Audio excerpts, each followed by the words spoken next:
Out in the remote desert northeast of Yuma, Arizona, Castle Dome Mine and Museum rises from a landscape that feels untouched by time.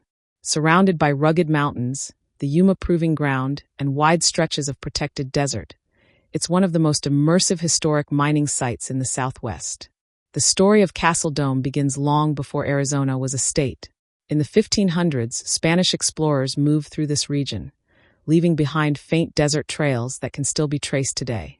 But the mining chapter began in the 1860s, when prospectors discovered rich deposits of silver and lead in the Castle Dome Mountains.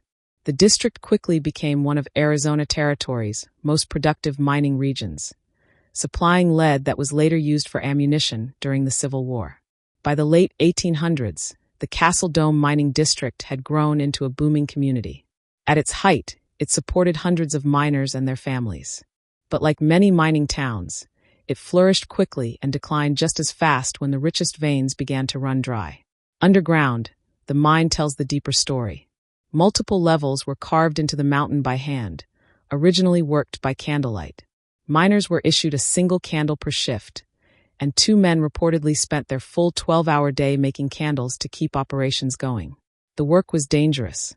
Wooden support beams, sometimes as narrow as 6 inches, were wedged between rock walls and reused repeatedly to save money. Cave-ins, accidents, and illness were constant threats. The mine is geologically remarkable. 14 different minerals have been identified there, including silver, lead, gold, and other rare mineral formations that glow vivid colors under ultraviolet light. Geologists have found it unusual that so many mineral types formed in one concentrated area.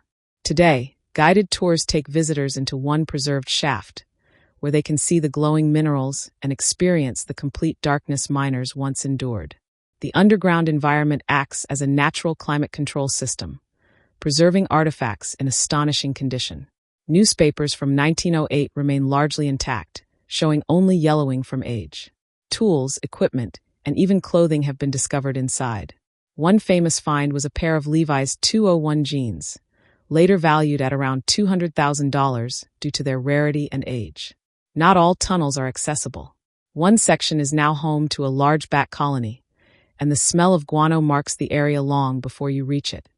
Another reminder that nature has reclaimed parts of the mine. Above ground, the Castle Dome Mine Museum recreates the feel of a true Wild West town.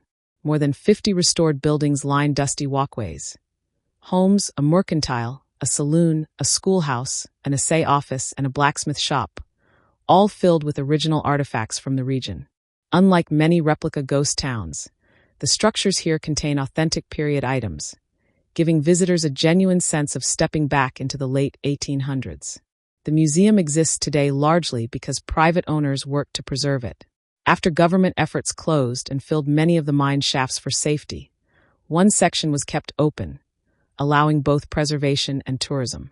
Scrap metal and debris removed during cleanup were even transformed by a local artist into sculptures now displayed on the property, blending history with modern craftsmanship.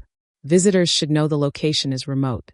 It's about 45 minutes from Yuma, accessible by paved road, but surrounded by open desert.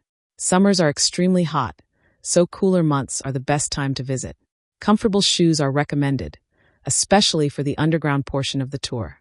Castle Dome Mine and Museum is more than a ghost town attraction. It is a preserved slice of Arizona Territory, where silver once fueled a frontier economy, where men worked by candlelight in total darkness, and where the desert continues to guard stories buried deep within the mountain. If you liked this video and want to see more like it, make sure to like and subscribe. Thanks for watching.